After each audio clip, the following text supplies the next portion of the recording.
नमस्ते केळी बागायतदारांनो, हा आहे केळीचा प्लॉट आणि याची लागवड होऊन गेलेली आहे। आणि या पिकामधील सुरुवातीला कोणती खतं घ्यावीत आणि त्याचबरोबर जमिनीच्या प्रकारानुसार कोणती खतं वापरणं गरजेचं असतं याविषयी आपण सविस्तर असं मार्गदर्शन करतो। लागवडीपासून ते काढणीपर्यंत कीड रोग व्यवस्थापन असेल, नंतर खतांचे पिकाच्या वाढीच्या गरजेनुसार जी खतं देणं गरजेचं आहे त्याच्याविषयी आपण सविस्तर असं मार्गदर्शन करतो। आणि यामध्ये आपण यापूर्वीचा आपला व्हिडिओ आहे आपल्या ह्याच चॅनलवरती, तर तो पहा की जो गारपीटग्रस्त असताना म्हणजे नुकसानग्रस्त बाग असताना सुद्धा तो एक्सपोर्ट करता आलेला आहे।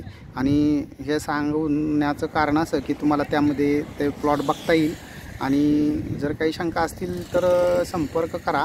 आणि मार्गदर्शनसुद्धा आपण या ठिकाणं वैयक्तिक कन्सल्टन्सी चालू केलेली आहे आणि यासाठी संपर्क नंबर आहे 73 97 86 97 97। धन्यवाद।